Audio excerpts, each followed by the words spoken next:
اللہ رب العزت نے مجھے آپ سب کو عدم سے وجود بخشا۔ رب کائنات نے اپنی مخلوق میں سے ہر ایک کی ذمہ داری لگائی، اور پھر انسانوں کو صراط مستقیم پر قائم رکھنے کے لیے رب کائنات نے رسولوں کا، کتابوں کا، نبوتوں کا، شریعتوں کا سلسلہ جاری فرمایا۔ تو اس کا مطلب یہ ہوا کہ ہدایت بھی اللہ تعالیٰ کے ہاتھ میں ہے، اور یہ اللہ کے سوا کسی اور کے بس کا روگ نہیں ہے۔ تو جو ذات بابرکات یہ سارے کام کرے، یقیناً عبادت بھی اسی کا حق ہے۔ اب یقیناً اللہ تعالیٰ نے انسان کو جب پیدا فرمایا تو اس کی اپنی اپنی سوچ، اپنی اپنی فکر اور اپنا اپنا ذہن ہے، لیکن خالق کائنات نے سب کو ایک نقطے پر لانے کے لیے بنیادی اور اساسی چیز جو عطا فرمائی وہ ہے عقیدہ۔ یہی وجہ ہے کہ آج ہماری آنکھیں دیکھتی ہیں، بیت اللہ ہو، مسجد نبوی ہو، وہاں پر حج کے موقع پر اللہ تعالیٰ کے ان گنت لا تعداد بے شمار بندے جمع ہوتے ہیں۔ رنگ، نسل، کنبہ، قبیلہ، ذات، برادری، زبان، طرز زندگی، ہر چیز مختلف ہوتی ہے، لیکن چونکہ بیت اللہ اللہ تعالیٰ کی توحید کا مرکز ہے، وہاں پر آ کر سارے کے سارے ایک ہو جاتے ہیں۔ تو اب دیکھیں کہ پھر دوسری طرف دنیا میں بہت سارے لوگ ہیں جو عقائد کے اعتبار سے ایک دوسرے سے مختلف ہیں۔ مثلا کچھ لوگ گائے کی پوجا کرتے ہیں، کچھ بتوں کی، کچھ شیطان کی۔ تو یہ ایک بات عجیب ہے کہ دنیا کا کوئی بھی غیر مسلم توحید ربوبیت کا انکاری نہیں، سب کا عقیدہ یہ ہے کہ کرتی ذات اللہ کی ہے سب کچھ، لیکن اختلاف آ کر پڑ جاتا ہے توحید عبادت میں۔ تو یہ پہلی دلیل ہے اللہ تعالیٰ کی طرف سے کہ رب کائنات خالق اور رازق ہیں۔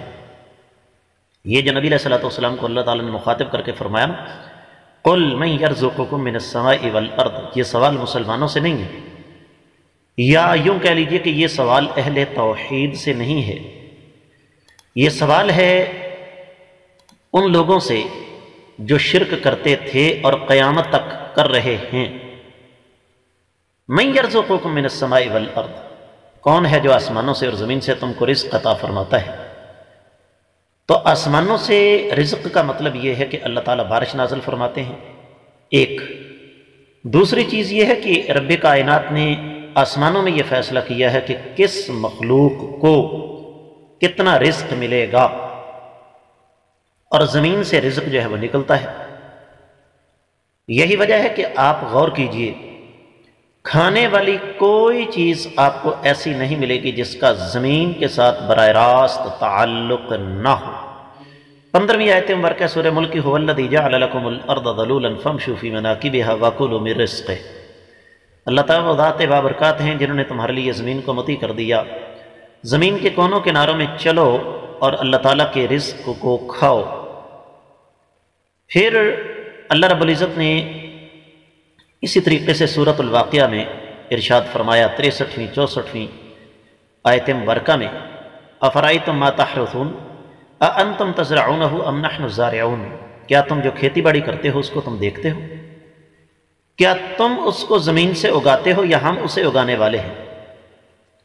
68ویں آیت مبارکہ میں جا کر فرمایا افرأیتم الماء الذی تشربون اانتم انزلتموہ من المزن ام نحن المنزلون، کیا تم نے اس پانی کو دیکھا جو تم پیتے ہو؟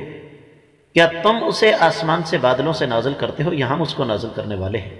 اور یہی وجہ ہے کہ سورہ نمل اٹھائیں 60ویں آیت مبارکہ، اللہ تعالیٰ ارشاد فرماتے ہیں وَأَنزَلَ لَكُم مِّنَ السَّمَاءِ مَاءً فَأَنبَتْنَا بِهِ حَدَائِقَ ذَاتَ بَهْجَةٍ مَا كَانَ لَكُمْ أَن تُنبِتُوا شَجَرَهَا أَإِلَٰهٌ مَّعَ اللَّهِ۔ اللہ تعالیٰ وہ ذات بابرکات ہے جنہوں نے آسمان سے پانی نازل فرمایا اور ہم نے اس کے ساتھ مختلف قسم کے باغات اگا دیے، تم ان درختوں کو خود اگانے کی صلاحیت نہیں رکھتے کہ اللہ تعالیٰ کے ساتھ کوئی شریک ہے؟ یقینی طور پر نہیں۔ تو یہ پہلی دلیل ہے آسمان سے بارش نازل کر کے زمین سے رزق اٹھانا، اس کو پیدا کرنا۔ دوسری دلیل امن یملک السمع والابصار، اے لوگو غور کرو، تمہاری قوت سماعت اور قوت بصارت کا مالک کون ہے؟ اللہ تعالیٰ نے ہر انسان کی قوت سماعت کی حد الگ الگ رکھی ہے۔ قوت بصارت کی حد الگ الگ رکھی ہے۔ یہی وجہ ہے کہ سورۃ الانعام کی 46ویں آیت مبارکہ میں اللہ تعالیٰ فرماتے ہیں قل ارأیتم ان اخذ اللہ سمعکم وابصارکم وختم علی قلوبکم من الہ غیر اللہ یأتیکم بہ، آپ فرما دیں کہ کیا تم دیکھتے نہیں کہ اگر رب کائنات تمہیں بہرا کر دیں، اندھا کر دیں، تمہارے دلوں پر مور لگا دیں، کون معبود ہے، یہاں لفظ الہ اللہ نے استعمال کیا، رب کا لفظ استعمال نہیں کیا، کہ کون معبود برحق ہے اللہ کے سوا جو تمہیں یہ چیزیں عطا فرما دے؟ یقیناً جواب ایک ہی ہے کہ یہ کام صرف اور صرف اللہ ملک العلم رب الجلال والاکرام ہی کرتے ہیں، کوئی اور یہ کام نہیں کر سکتا۔ تیسری دلیل اس آیت مبارکہ میں اللہ تعالیٰ نے دی، فرمایا وَمَن يُخْرِجُ الْحَيَّ مِنَ الْمَيِّتِ وَيُخْرِجُ الْمَيِّتَ مِنَ الْحَيِّ، زندہ سے مردہ اور مردہ سے زندہ کو کون نکالتا ہے؟ یقیناً اللہ رب العزت ہے۔ بیج بظاہر مردہ ہوتا ہے، وہاں سے درخت، پودے، مختلف قسم کی کھیتیاں، فصل، باغات نکلتے ہیں۔ ایک مفہوم۔ مومن سے کئی دفعہ کافر پیدا ہوتا ہے اور کافر کے گھر میں مومن پیدا ہوتا ہے، تو یہ مردہ اور زندہ کی مثال ہے۔ اسی طریقے سے انڈا ہے یا انسانی نطفہ ہے، اس میں زندگی نہیں ہے، لیکن اللہ رب العزت وہاں سے پیدائش کر دیتے ہیں۔ پھر چوتھی دلیل رب کائنات نے دی وَمَن يُدَبِّرُ الْأَمْرَ، کون ہے جو ساری کائنات کے نظام کی تدبیر کرتا ہے؟ کیسی تدبیر ہے اللہ ملک العلم رب الجلال والاکرام کی؟ میں صرف 2-3 چیزیں آپ کی خدمت میں عرض کرنا چاہوں گا یہاں پہ۔ چاند، سورج، ستارے اپنے وقت پر نکلتے ہیں، کھیتیاں، فصل، باغات یہ اپنے مقررہ وقت پر پیدا ہوتے ہیں، پکتے ہیں۔ دن اور رات، گرمی اور سردی، معزز خواتین و حضرات، اپنے وقت پر آتے اور جاتے ہیں۔ دنیا کی ہر مخلوق جسے اللہ ملک العلم رب الجلال والاکرام نے جو ذمہ داری بھی دی ہے، وہ ساری کی ساری مخلوق اپنی اپنی ذمہ داری مقررہ اوقات کار کے مطابق اس کو پورا کرتی۔ صرف جن اور انسان، انہیں اللہ ملک العلم رب الجلال والاکرام نے اختیارات دیے